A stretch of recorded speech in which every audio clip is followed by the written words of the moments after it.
L'enjaillement, c'est tout ce qui te fait, tu vois là, tout ce qui te fait sourire, tout ce qui te fait waouh. Hein? C'est Abidjan. On fait quoi de mieux à Abidjan? Ouh là là. Vous avez le temps? La fête, ouais. La fête et manger. Ouais. Quoique non, ça c'est camerounais. Le Cameroun, Ah, j'allais dire Maroc pour la bouffe. non, un peu de pride, un peu de pride. On va dire Maroc pour la bouffe, moi Cameroun pour la bouffe, mais la fête, ouais. Non, la fête vraiment, c'est différent. Le show, l'ambiance, les sorties. En étant mais complètement objectif, bien entendu. C'est notre cuisine. Qu'est-ce qu'on fait de mieux à Abidjan? Ben, on fait la Sunday, Et aussi la mode, quoi. Et en plus, on va pas se mentir, c'est en train de se développer. Il y a quelques temps, peut-être, tu aurais pu te dire ah, mais ça me manque un japonais ou un truc. Mais en vrai, là, tu trouves tout à Abidjan. Il n'y a plus rien qui se passe en Afrique de l'Ouest sans passer par Abidjan. C'est devenu une plateforme et tout. Tu t'es jamais amusé mieux quelque part d'autre qu'à Abidjan, ça c'est sûr.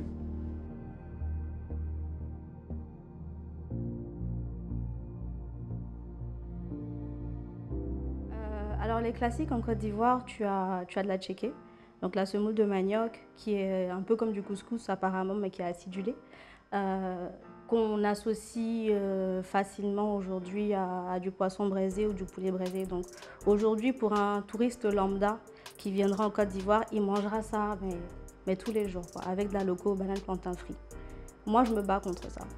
Je me bats contre quelqu'un qui vient en Côte d'Ivoire ne peut pas repartir après avoir mangé que de la tchéké, du poulet braisé. Je suis désolée, ça ne se limite pas. C'est vrai que la tchéké aujourd'hui est très représentative de notre cuisine et de ce qu'on fait localement et on le fait bien. On l'exporte et tout ça, mais ce n'est pas que ça.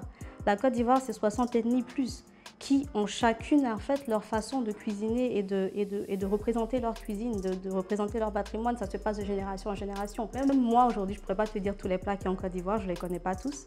Au nord, on mange du thau, on mange du placali, on mange des staple dishes à base de maïs par exemple. Au sud, on est plus avec le poisson, bien sûr, parce que la mer n'est pas loin. Donc il y a une diversité énorme qui est inexploitée et qui est méconnue du monde. Complètement. La meilleure musique, ça dépend. En termes de, je pense, coupé décalé, c'est la Côte d'Ivoire. Après, bien sûr, le Nigeria avec leur musique. Là, je pense que l'électro, par exemple, la scène électro, par exemple, je pense que c'est peut-être l'Afrique de l'Est. Et du Sud. Et du Sud, ouais, électro house là-bas. Et t'as l'Afrique du Nord aussi. Hein. Ouais, l'Afrique du Nord, pardon. Chacun dira que moi, Marrakech, c'est mieux que Douala pour la fête. Ouais. Les Camerounais, par exemple, les Camerounais pensent que Douala est la meilleure endroit pour faire la fête.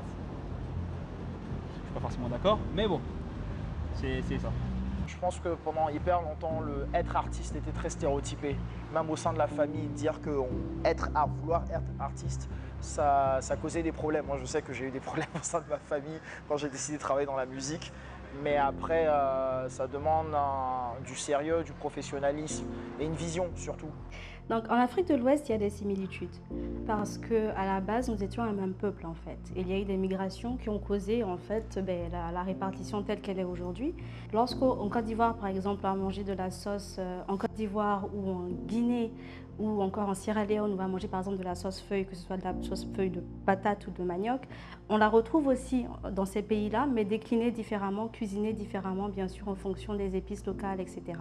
On va aussi retrouver par exemple quelque chose qui m'a surpris d'ailleurs, du bissap, ici qu'on appelle du bissap, qui est de l'hibiscus. On va le retrouver au Nigeria, qu'ils appellent du zobo.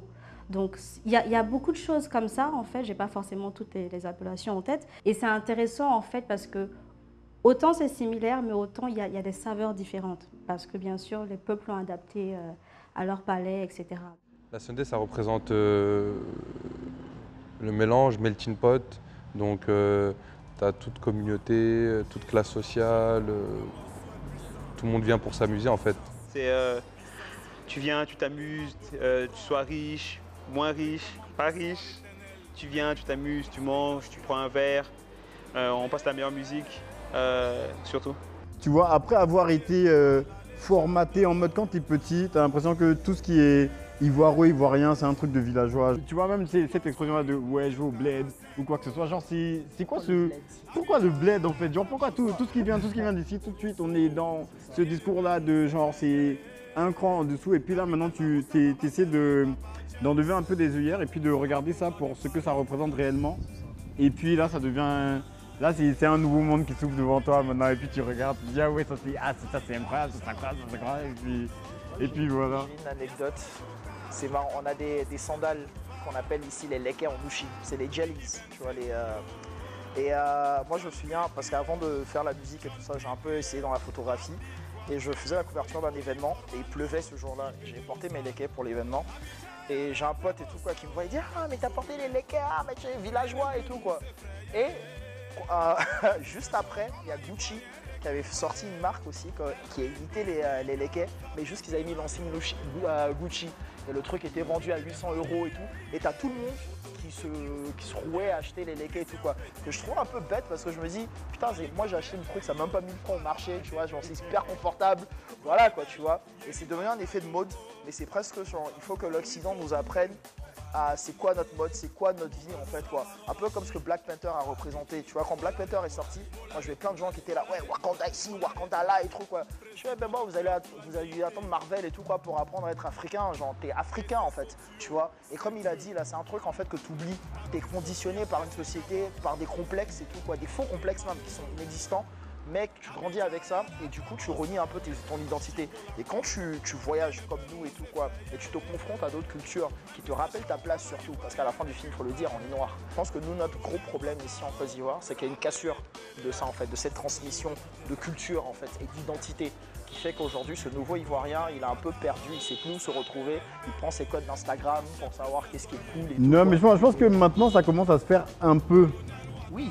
Tu Non, vois, parce que les gens quand tu. comprennent, en fait. Ouais, même quand tu écoutes genre Kiff No Beat par exemple, tu vois qu'il y a beaucoup de leurs sons où ils reprennent les codes zouglou, les façons de faire des chœurs, de faire des refrains et tout ça. Et que même le rap ivoire de maintenant est beaucoup inspiré du coupé-décalé. Tu vois, et c'est en train de se faire quoi.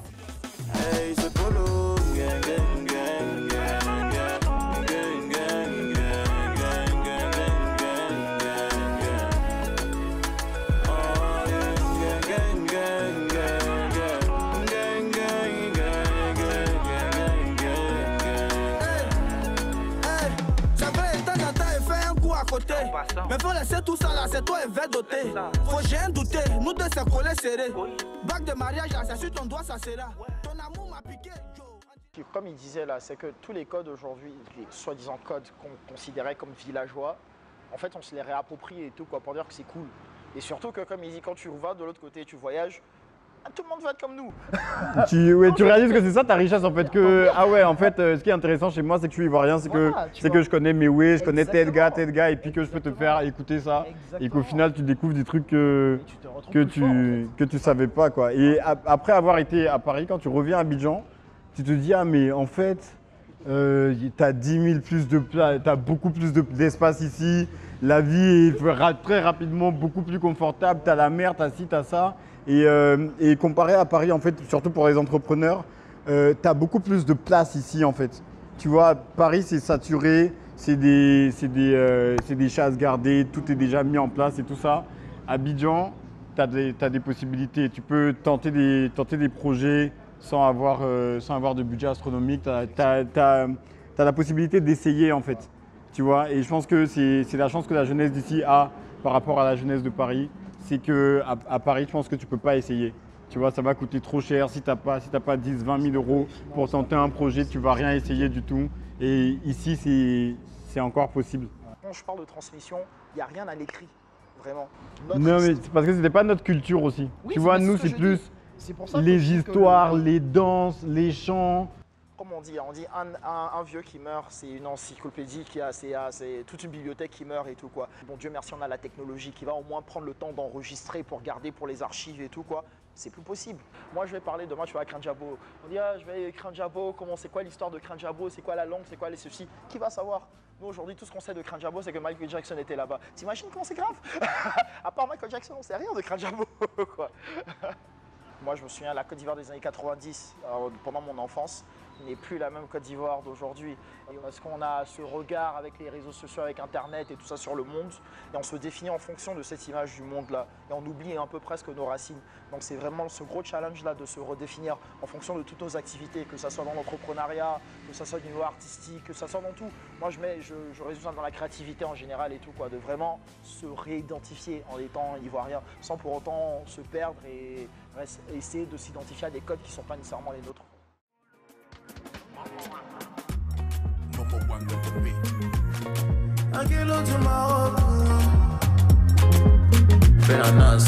Le reste